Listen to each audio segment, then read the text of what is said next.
Hello, everyone. I'm Tom Bowen, a member of the Arch Street meeting at 4th and Arch Street. And I'm going to be talking tonight, as the caption had said in the notices, about the builder of the Arch Street Meeting House and his wider family in Philadelphia, and also a little bit about the coming into being of the Arch Street meeting. It's fairly well known, probably everybody is aware that the builder and designer of the Arch Street meeting at 4th and Arch Street was Owen Biddle Jr., a young Quaker carpenter. And that was 1805. Actually, the meeting house was finished in 1811. So over those years, it was being built.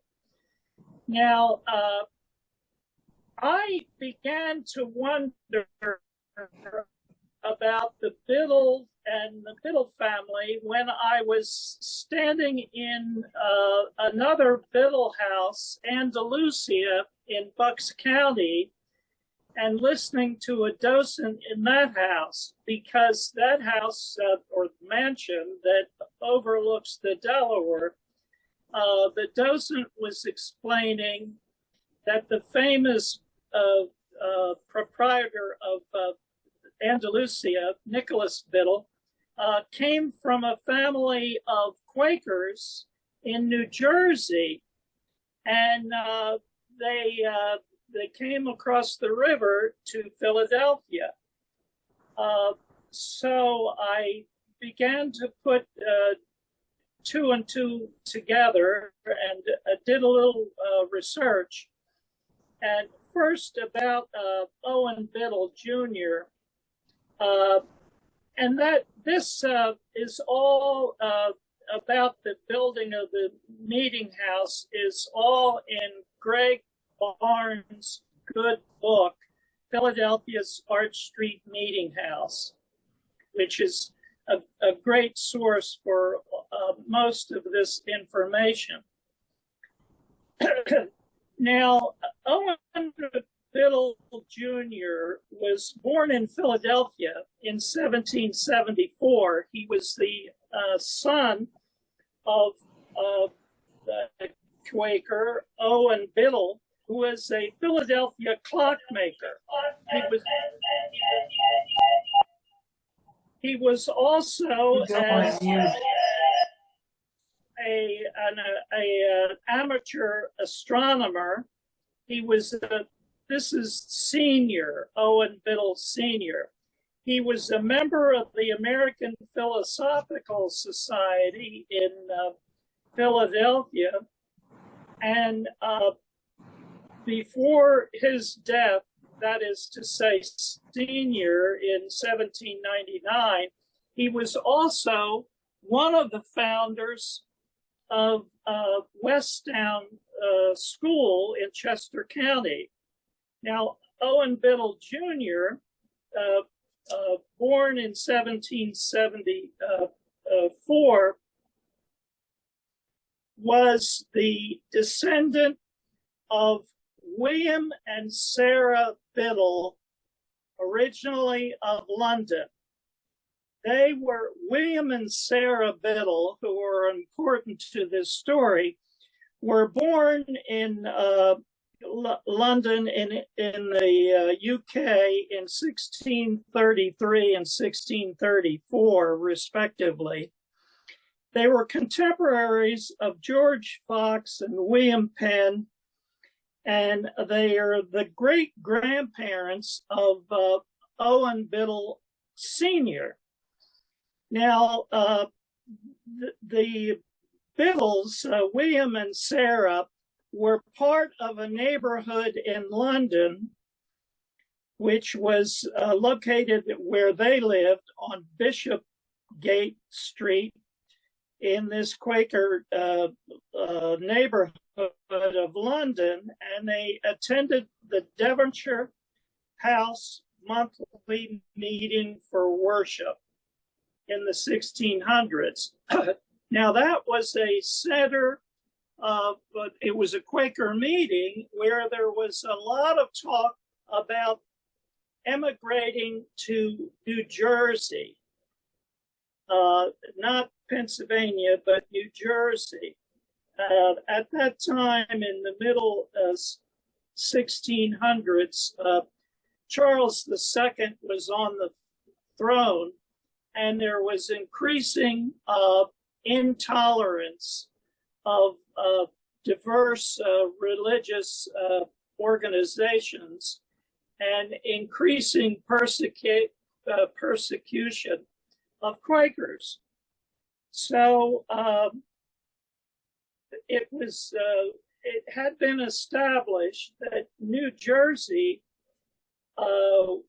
which was a vast proprietary colony, was being divided in half diagonally, and West Jersey was going to be a Quaker colony, proprietary quantity.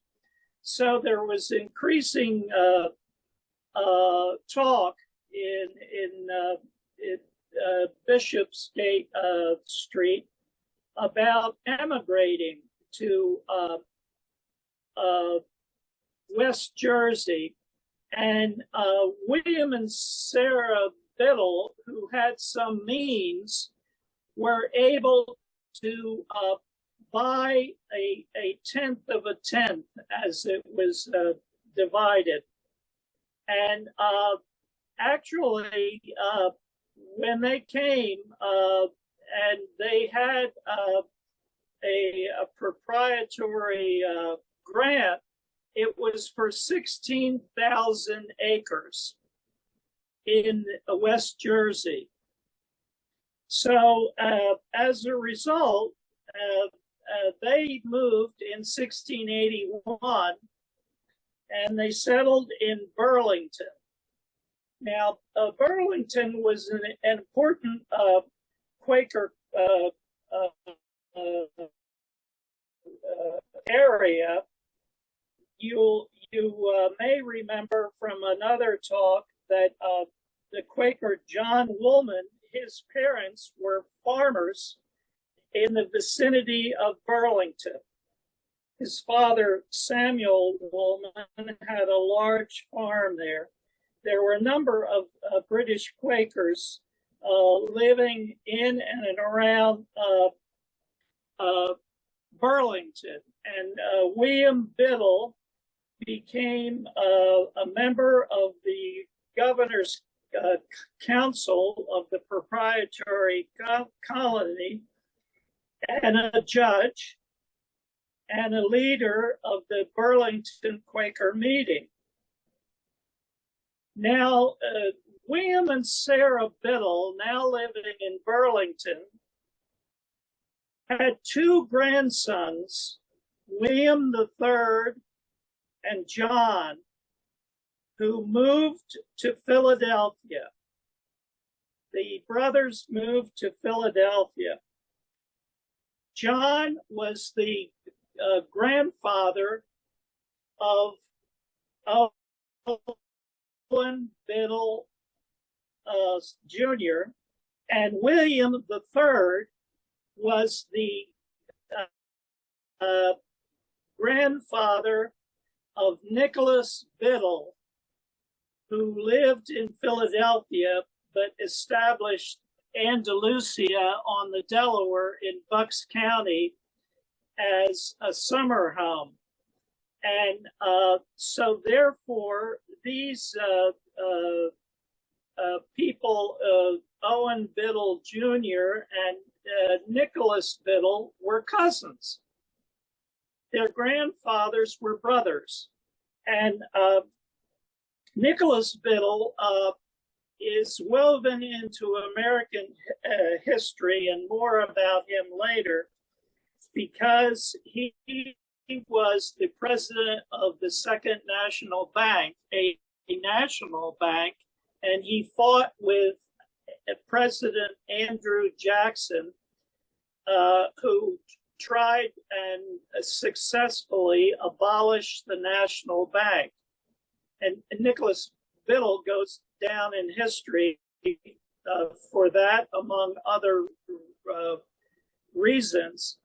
And he built or enlarged and designed the Greek federal style mansion in Bucks County on the Delaware, which is today known as Andalusia, and where I first got my wonderment of who were these Biddles.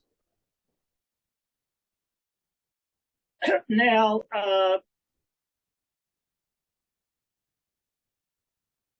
Owen Biddle Jr., he was born in Philadelphia in 1774, and he became a master builder. And he was a member of the Carpenters Company of Philadelphia, which was headquartered in the still standing Carpenters Hall. And the Carpenter Company of Philadelphia, I learned, still owns Carpenter Hall. Carpenter Hall, the Carpenter Company is said to be the oldest guild in the United States. And the Carpenter Hall was also the site of, you've probably passed it many times. It's visible on 4th Street. And it's the the site of the First Continental Congress. And it also, for a time, was Ben Franklin's library company before that moved, and also the home of the American Philosophical Society. Now, Owen Biddle Jr., who often designed his own buildings because the architect had not become a separate profession, and when practice was mostly by wealthy amateurs. So Owen Biddle Jr. was known for issuance of, in 1805, the year of the start of the construction of the meeting house, of a handbook for use by builders, the Young Carpenter's Assistant, it was called. Now, Owen Jr. Did build and also design the meeting house at 4th and Arch Street. And incidentally, it was not Arch Street at that time. It was Mulberry Street. So it was the meeting at 4th and Mulberry Street. And of course, that follows the practice at the time of naming the perpendicular streets to the river after trees. And mulberry is a tree. So he built the house at the meeting house at 4th and Mulberry Streets. Now, Owen Jr., he was married, but the best records show that they had no children. And furthermore, as I mentioned earlier, he died at age 32. So he has no descendants, but he had first cousins because Owen Biddle Sr. had a number of several other children other than, in addition to Owen Biddle Jr. And two of the cousins were William Canby Biddle and Robert Biddle, who founded Riverton, New Jersey, which was a early planned residential community in the West, in the colonies. So he had no descendants, and it's unknown who his other nieces and nephews and cousins were. However, let me get first, before I get to other Biddles that we know about, let me get to the question of the construction of the Quaker Meeting House at 4th and Mulberry Street and why it took place and how it took place. Now, its predecessor and the principal meeting house, Quaker Meeting House for worship, was at 2nd and High Streets, which of course High Street was Market Street. So it was at 2nd and Market Street. And that, which was not the first Quaker meeting, was erected about 1695, and that became known as the Great Meeting House. That's at 2nd and Market Street. Now, it was preceded by another, a prior meeting house on Front Street, north of Mulberry, or north of Arch Street on Front Street. And that was built about 1683 or 1684, in the very early days of the founding of Philadelphia. Now, by 1800, or about then, there was a need for a larger meeting house. And there was also a need to move west from 2nd Street because the city was growing away from the Delaware River. Now, slightly to the west of 2nd Street was a Friends burial ground at 4th and Mulberry. As we all know very well, 4th and Arch Street. William Penn had issued letters patent and a deed in 1701 for that burial ground to be a burial ground for the Society of Friends. Now, prior to that, it had apparently been a burial ground for others, such as Native Americans and some African Americans and others, for several generations. And by 1750, or about then, it became reserved for the members of the Society of Friends. So in 1804, work started on a new meeting house at that location. Now, that was the, there were other meeting houses at the time because about the same time, in roughly 1809, there was a move, a split it wasn't a doctrinal split, but it was a geographic split because there was a South district, and South only meant as far as Spruce Street. And so a meeting house was built at, or first rented on Spruce Street, and then there was the construction for that, what was called the Southern District Meeting House at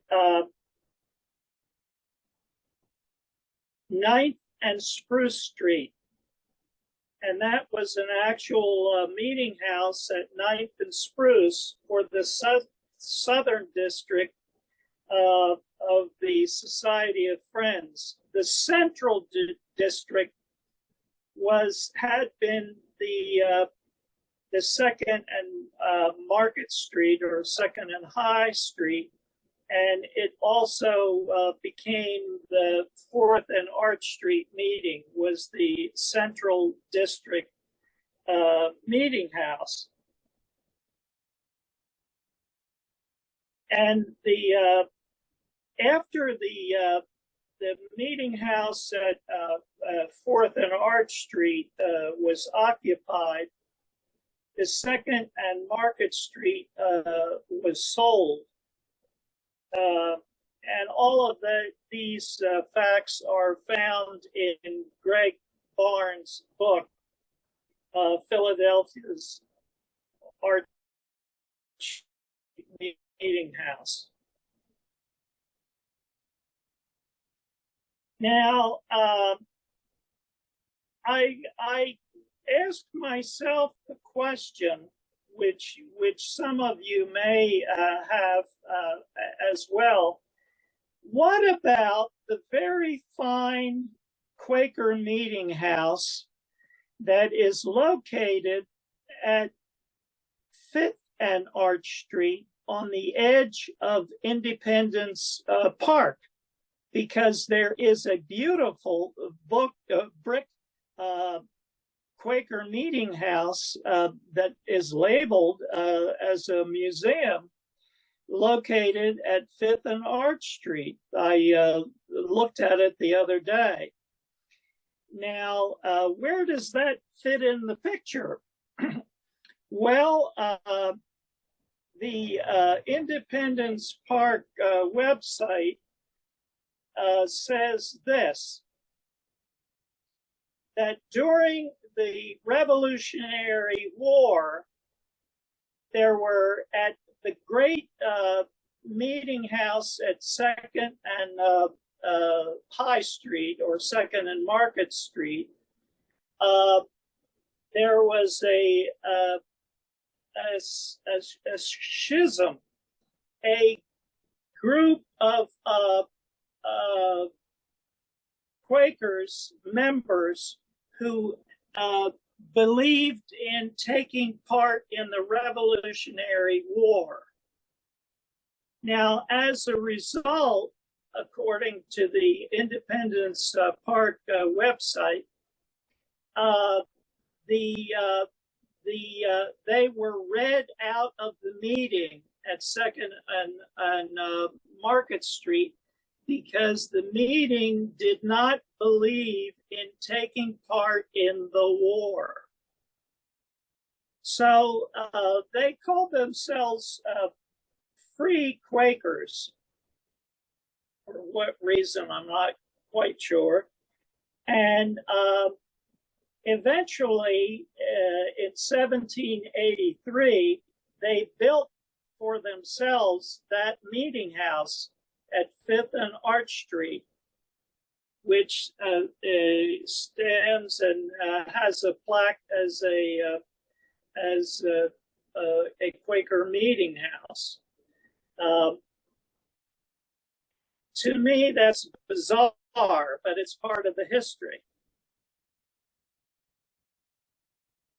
Now, Owen Biddle Jr., like his father, Owen Biddle Sr., was buried at 4th and Arch Street.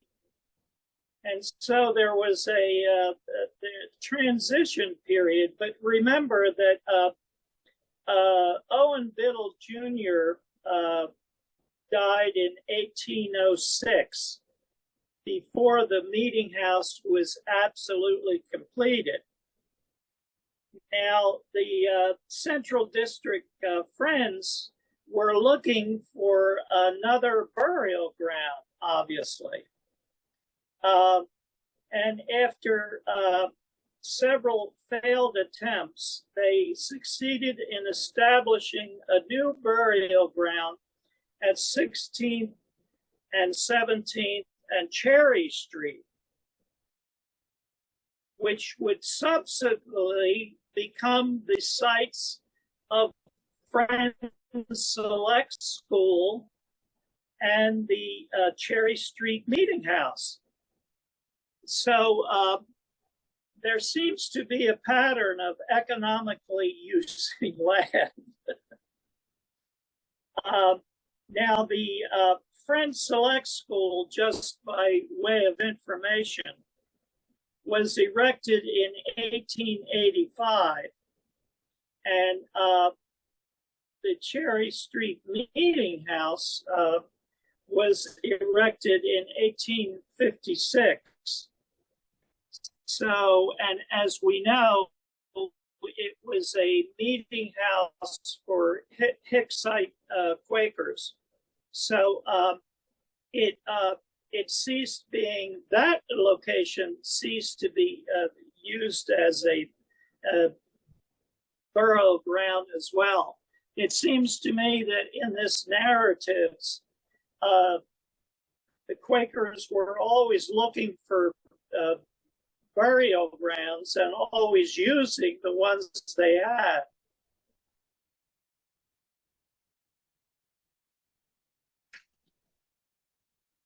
Now,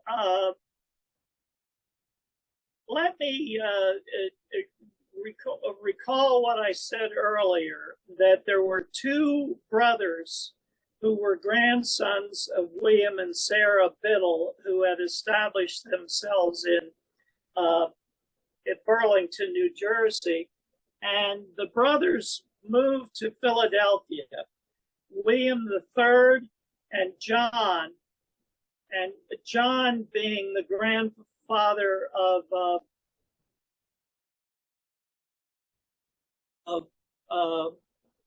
William or Owen Biddle Sr., and William III being the grandfather of Nicholas Biddle of the First National Bank. Now, Nicholas Biddle was born in 1786. He was always gifted. He was graduated from Princeton University, which was then, as you may know, called the College of New Jersey, at age 15. And while still a teenager, he interned by becoming a secretary to the United States ambassador to France, Napoleonic France. And after that, he became secretary to James Monroe, who was the U.S. minister to Britain. Now, we all already know that he was a banker and became the president of the Second National Bank and fought with President Andrew Jackson. He was a Renaissance man in many ways, Nicholas Biddle. He was very fond of art and architecture, and federal or modeled on the classical age of Greece was very much in vogue at that time, and his mansion in Bucks County, Andalusia, looks like a Greek temple. He was interested in science. He was the editor of Lewis and Clark's journals. He was interested in architecture, in agriculture, as well as architecture. He imported the first herd of Guernsey cattle in North America. And at Andalusia and in his house in Philadelphia, he entertained distinguished Americans like John Quincy Adams, Daniel Webster, and Europeans like the Marquis de Lafayette, and also Joseph Bonaparte, who, as you know, relocated. It was the brother of Napoleon, but he relocated to Philadelphia and then to New Jersey. Now,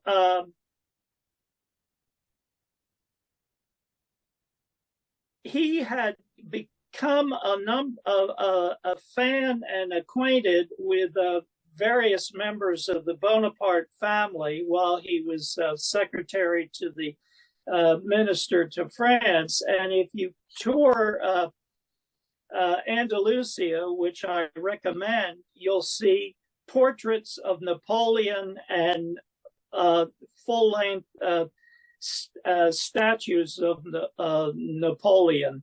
The entire house, which is a large house, is open and subject to docent tours.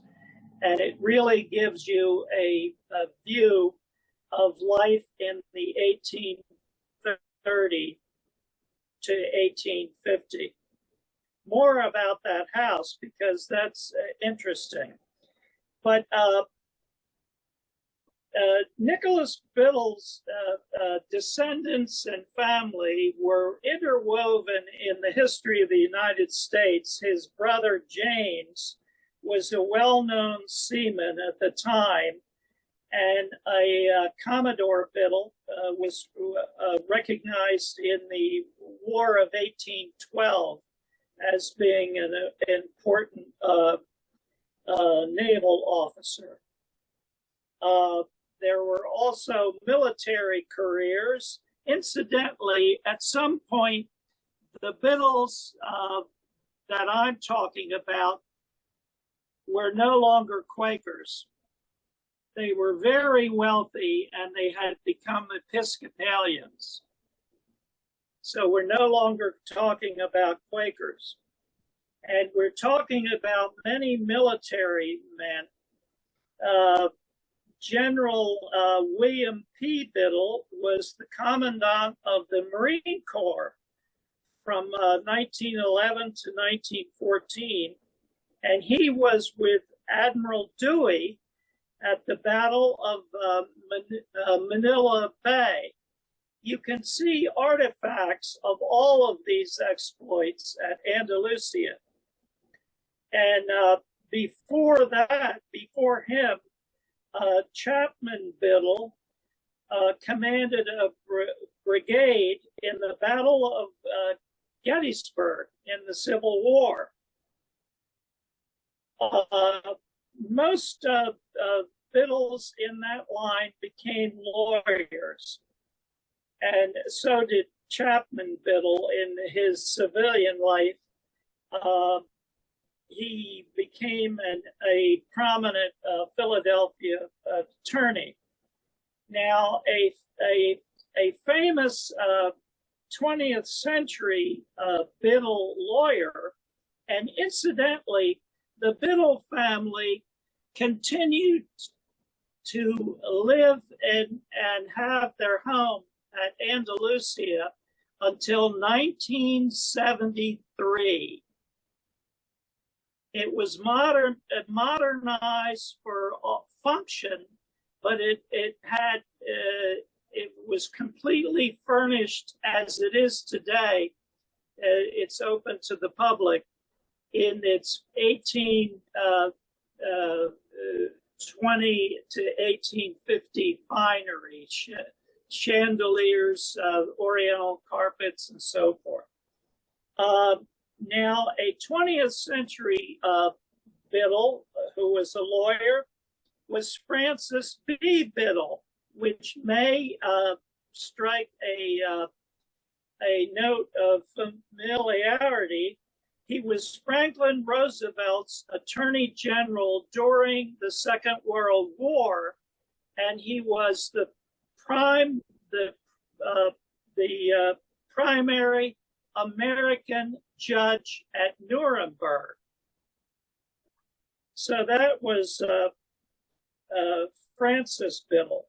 Now, another Philadelphia lawyer was Charles J. Biddle, who was a World War II flying ace and noted for that, but he was also a lawyer, and he was in the Philadelphia law firm Drinker, Biddle, and Reef. He lived until 1972, and he, with his wife, Catherine, continued to live in Andalusia. He worked with William T. Coleman, an African-American lawyer, to desegregate Girard College as part of the civil rights movement. That was Charles Biddle. Their son, James Biddle, turned Andalusia into a foundation and a museum. And it is there that you can find, as well as a number of books. And incidentally, it was there that I bought a book written by written in 2012 by a Biddle who is a physician, C. Middle Biddle. And this book, which I bought at Andalusia, is William and Sarah Biddle, 1633-1711, Planting a Seed of Democracy in America. So that comes full circle of when I first was wondering about the Biddles. And in the journey, I learned a lot about not only Arch Street Meeting House, but other meeting houses, formerly now demolished in the neighborhood, and even still standing, like the one at 5th and Arch Street. So that concludes the talk. I'll entertain any questions, which I probably won't know the answer to.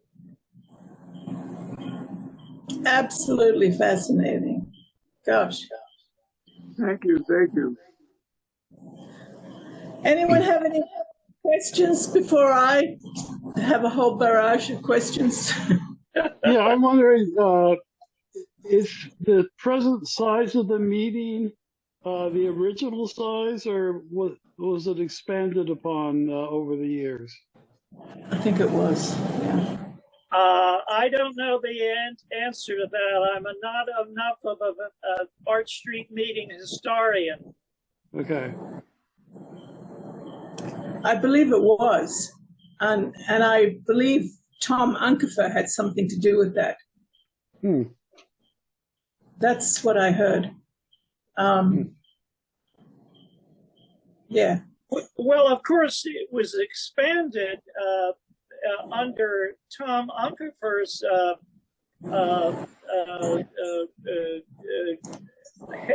aegis in the 1980s, maybe, where the meeting house, the meeting room, was constructed.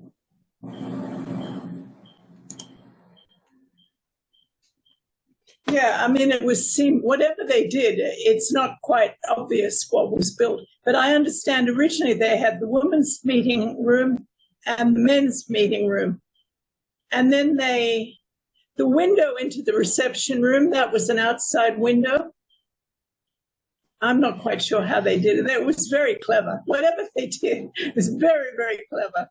Well, someone may enlighten me on this. When I read about the Second and Arch Street meeting, Second and High Street, Second and Market Street meeting, at that time in those early days, it was said that women and men worshiped together, but had separate meetings for business. Okay. And I don't really know how true that is. But the meeting outgrew the Great Street meeting on 2nd and Market Street, and they needed a larger space.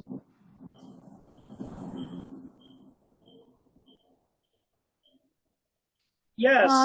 I just wanted to add to those comments.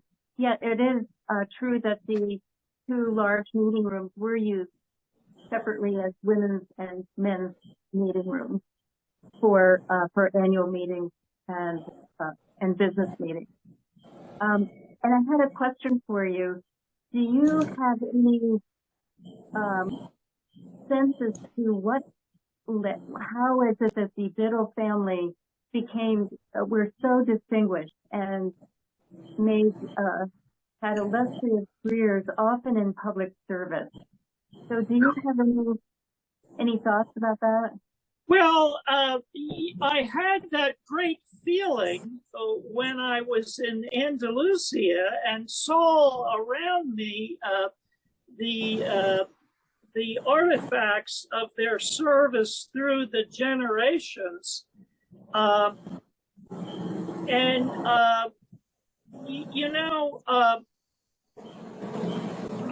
think Quakers who were established in England usually believed deeply in education. They brought many books with them. Oh, really?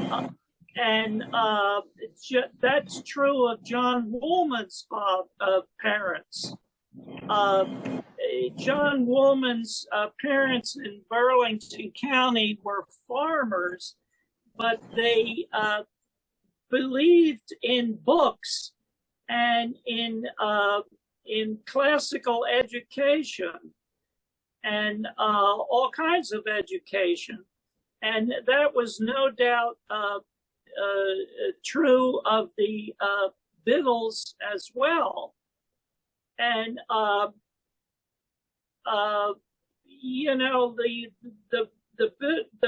Biddles of Andalusia also had the Midas touch, that they could preserve and pursue education and books and travel and so forth, and so it seemed to me that they poured all of this into the heads of the succeeding generations.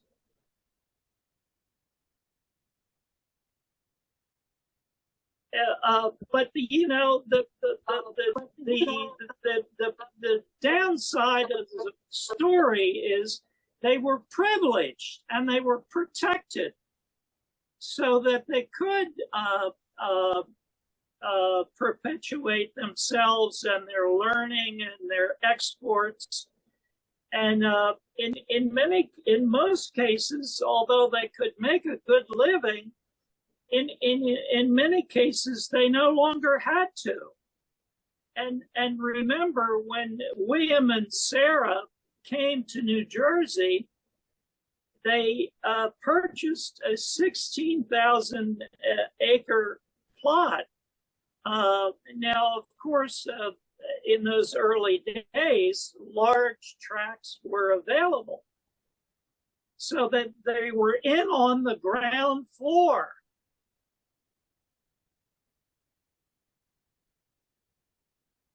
You know, and so if you look at it, you can look at it from the dark side, that they were in on the ground floor, and they were protected by privilege. Now, a disclaimer that's often a great deal true of me, the speaker. You know, so you know, it's not. I always said, you know, it's not a question of greater intellect. It's luck and timing. So forgive me for this this speech, but that's the answer to your question, I guess. Yeah. Well, Hey, Tom. Yeah, it's interesting. I'm descended from the Tooth family, who was given, they were given 4,300 acres, some enormous number of acres in Australia in 1820. And I figured, and they had a brewing company, and they ended up being really wealthy. And I figured out the reason they were wealthy is possibly largely why the Biddles were wealthy. Was they were selling the land off. I mean, once they were given the land, and then when everyone else started showing up, they could start dividing the land and selling it off. And that's very likely what the early Quakers did too, including the Biddles. Yeah, yeah. There was a germ of belief in public service. Oh, in the Tooths too. I mean, they all stood for Parliament and they did all kinds of things. Oh, there's no question about that in my family too. But when you're talking about the Biddles in London, you know, my mother's ancestors were Quakers in Ireland, and they followed a soldier, Thomas Edmondson, who was a disciple of James Naylor, and he went to he went to Northern Ireland, and I have no idea what they did, what happened, except I mean, they were all involved in the linen industry because that was what they could do without being taxed by the British, and there was an enormous need for linen. So, but that's all I know. So, I mean, here you're talking about the Biddles, and I'm thinking, why do I not know what happened to my family in Ireland? Yeah. Any other questions? Yeah. Hey, Tom, I have a question for you, Tom. Yeah. And I have a comment and a question. One of my comments is I remember seeing I think it was in the Inquirer years ago, that the Free Quaker Meeting House, I think one day a year, the descendants hold a meeting there. I'm not sure if that's true. Oh, that's interesting. That is true? I don't know. That would be interesting. Yeah. And the other thing is, did the Biddle have any building, any of the building of the Free Quaker Meeting House? Did he participate in that, Biddle? Oh, no. And it's a different kind of design, but I'm glad you asked that question, as the politicians say, because Owen Biddle Jr., also using an architect, an amateur architect, built the first Pennsylvania Academy of Fine Arts, and it was located at 10th and Chestnut Street, and it was a classical design, square design. And Owen Biddle Jr., who built the meeting house, also built the first Pennsylvania Academy of Fine Arts at that location, 10th and Chestnut Street. And he also built substantial private homes in the Society Hill area. And it is said that some of them are still, or one or more, are still standing. I don't know. That I don't know. And but he was. They were all in the Greek style? I mean, did he build everything in the Greek style? I have no idea. I have a comment, if I may. Yeah. I thought it was a fantastic talk. It covered a lot of subjects. And yes, the Greek Quaker Meeting House is open once a year for Quakers, the original families. Whether they participate, I don't know for sure. I know at one time they had, but it's continued. I don't know for sure. A National Park Service would know because they'd have to open it up. One question I have is, what is the connection with the Biddle family of the electrical fame and industrial fame, which comes more towards the end of the 19th century? Well, I've asked people in Illusion and others, and no one's too sure of the exact lineage. Well, the Biddle family is definitely around today. There are a number of Biddles, and when I was in Salem, New Jersey, growing up, there were some Biddles down there, and I think they were. Rather poor relations of the Philadelphia Biddles. So there are a lot of Biddles around. There's a young woman who is associated with Andalusia and gives talks, and she is a Biddle, and her name is Biddle. There are a number of them still around. But unfortunately, not from Owen Biddle Jr., who had no children. Yeah, my understanding is the Biddles had a lot of children over the years, all the different branches, but not everything. And yeah. Owen seems to be one of the few that stopped, and obviously died rather young too. Yeah. Do we know what he died of? No, I have no idea, and my sources never mention. But he was quite accomplished in his lifetime in his field, and recognized in Philadelphia. I wonder if there's more records in the archives of the Carpenters Company that might have more information on some of the stuff that have not been digitized yet. Maybe, yeah.